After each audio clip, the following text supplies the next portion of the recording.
On August 7, 1994, it rained on Oakville, Washington. This was not unusual. Oakville gets over 50 inches of rain a year. What was unusual was what fell. Police officer David Lacey was on patrol at 3 a.m. when something hit his windshield. He turned on the wipers. The substance smeared. He had to pull over. He described it as Jell-O. Over the next 3 weeks, the same substance fell 6 times over a 20-square-mile area. Residents who touched it got sick, flu-like symptoms, severe vertigo. One woman spent a week in hospital. Animals died. The Washington State Department of Ecology analyzed samples. They confirmed the substance was biological. It had once been alive. Then, the samples were lost or destroyed. The official record says lost or destroyed. We found something in the U.S. Navy's operational logs from August 1994, filed under a classification that was lifted in 2019, that places a specific operation within the relevant geographic area on a specific date. We are not saying the Navy caused the Oakville Blobs. We are saying the Navy's logs place them in the area, and that the logs were classified until 2019. Oakville, Washington, is a small timber town in Grays Harbor County in southwestern Washington state. In 1994, its population was approximately 665 people. It sits inland from the Pacific coast, about 50 miles from the ocean, in a region defined by heavy rainfall, dense forest, and the kind of geographical isolation that makes it an unlikely location for anything to attract national attention. On August 7, 1994, at approximately 3 a.m., rain began to fall. Police officer David Lacey was on patrol with a civilian passenger when the substance hit his patrol car's windshield. He activated the wipers. Instead of clearing, the substance smeared across the glass, a viscous, translucent material that reduced visibility to near zero. Lacey pulled into a gas station and attempted to clean the windshield manually. He was wearing nitrile gloves, which he had put on instinctively when he recognized that the substance was not water. By morning, Oakville was coated in the material. Residents described it as translucent, slightly smaller than a grain of rice, with a texture variously compared to Jell-O, hail that was somehow soft and small clear jellyfish. It covered rooftops, cars, farmland, and open ground. It coated windshields. It was everywhere. Within hours of contact, people began getting sick. The symptoms were consistent across multiple residents: flu-like illness, severe vertigo, disorientation, fatigue. Dorothy Hearn, one of the first residents to handle the substance directly, developed vertigo severe enough to require hospitalization. She spent nearly a week in the hospital. Her cat, which had come into contact with the substance outside, died. Other animals in the area also died. The substance fell again, and again. Over the following 3 weeks, the event repeated 6 times, always covering approximately the same 20-square-mile area, always the same translucent gelatinous material. The Washington State Department of Ecology collected samples and initiated analysis. The initial findings were specific. The substance was biological. It contained material that had once been alive, organic compounds consistent with living tissue. It was not a chemical contaminant, not an industrial byproduct, not a naturally occurring atmospheric phenomenon of any known type. 2 types of bacteria were identified in some analyses of the samples.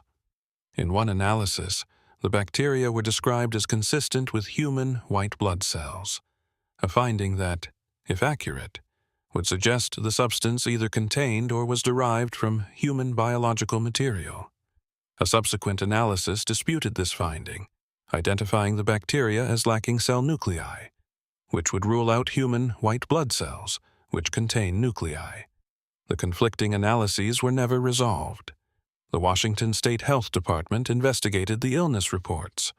They confirmed that residents had become ill. They could not identify a specific pathogen or toxin in the samples that would account for the symptoms.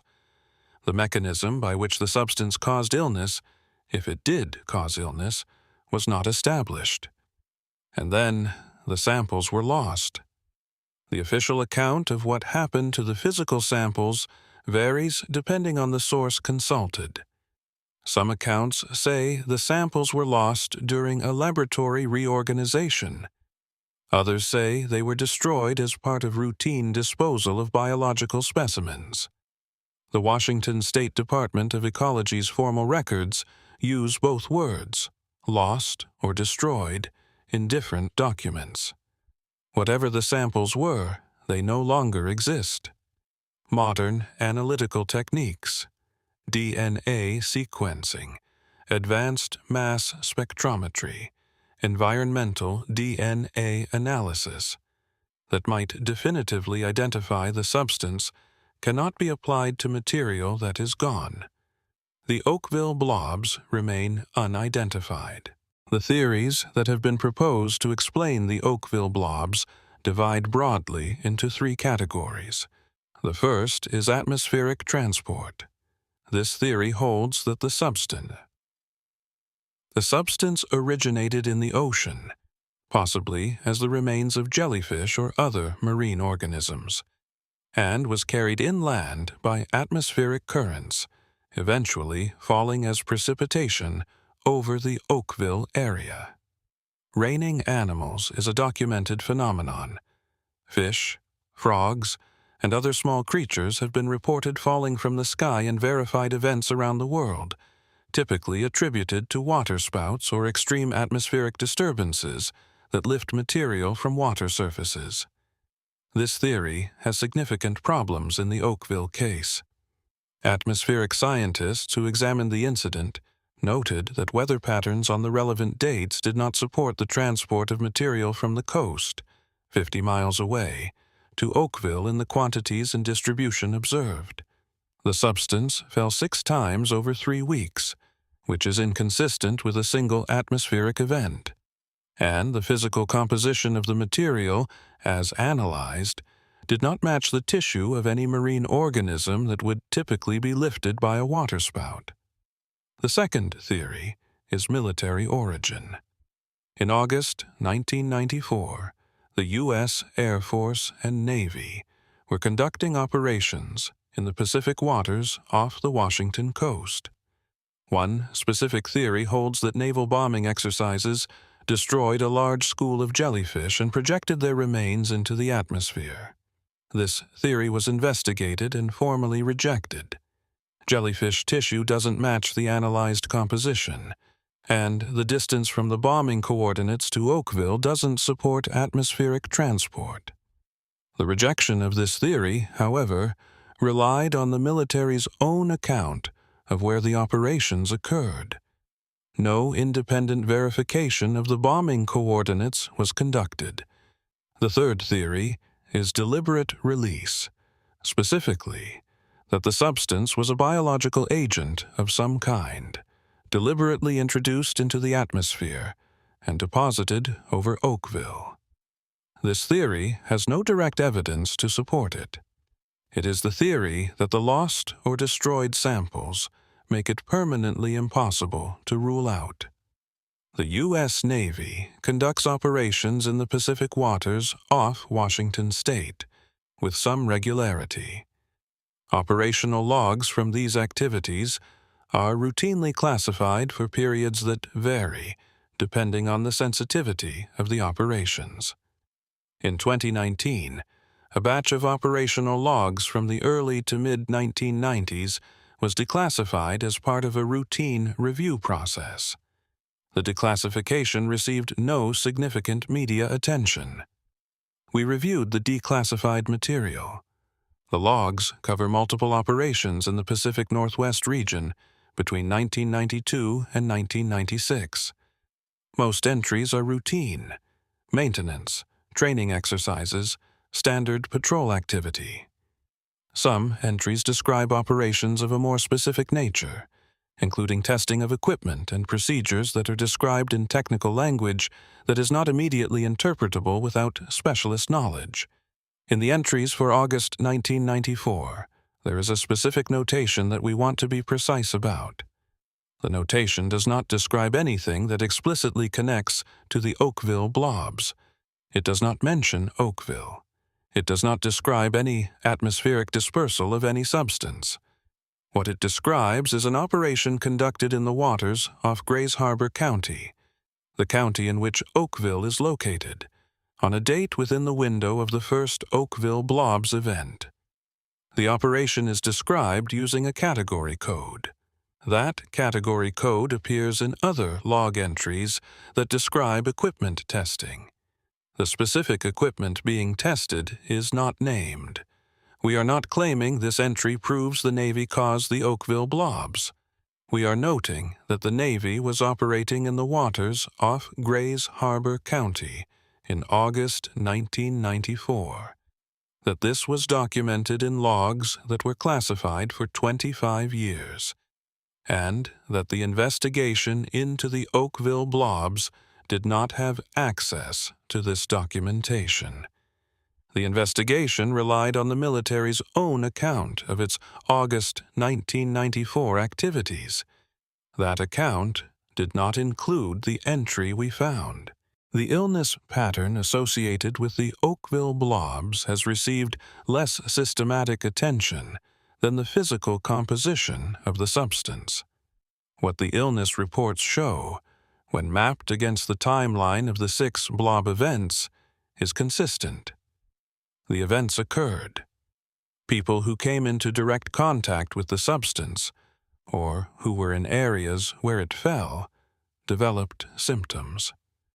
The symptoms resolved over days to weeks. No deaths attributable to the illness were documented, though animal deaths were reported. The symptom profile, flu-like illness, severe vertigo, disorientation, fatigue, is consistent with several categories of biological agent exposure. It is also consistent with ordinary viral illness. The Washington State Health Department's investigation did not establish a causal connection between the substance and the illness. It could not establish such a connection without identifying what the substance was. There is a specific detail in the illness reports that has not received adequate attention. The vertigo, reported by affected residents, was, in multiple accounts, described as unusually severe and unusually prolonged, not the brief dizziness associated with ordinary flu, but a sustained, debilitating loss of balance that in some cases lasted days. This specific symptom profile is associated with inner ear disruption, vestibular damage rather than viral illness. Vestibular damage of this kind can result from exposure to specific types of toxins or biological agents. It can also result from ordinary viral infection. Without the samples, the distinction cannot be made. The samples are gone. On April 8, 2025, Allie McCright returned home from work to find gelatinous blobs falling from the sky over her house in Rochester, Washington. Rochester is approximately 8 miles from Oakville. McCright, who had lived in Oakville and knew the local history, immediately recognized what she was seeing. She collected samples in a jar. The samples melted at room temperature. There was no odor. The blobs were clear, gelatinous, approximately the size of her palm, larger than the 1994 Oakville material. The incident was reported to local media and attracted regional coverage. No formal scientific analysis of the Rochester material has been published as of the time of this recording. The Washington State Department of Ecology, which analyzed the 1994 samples and then lost or destroyed them, was not reported to have collected the 2025 Rochester material before it melted. Whatever fell on Oakville in 1994 fell again, 31 years later, 8 miles away. The 1994 samples are gone. The 2025 samples melted. There is no physical evidence of either event.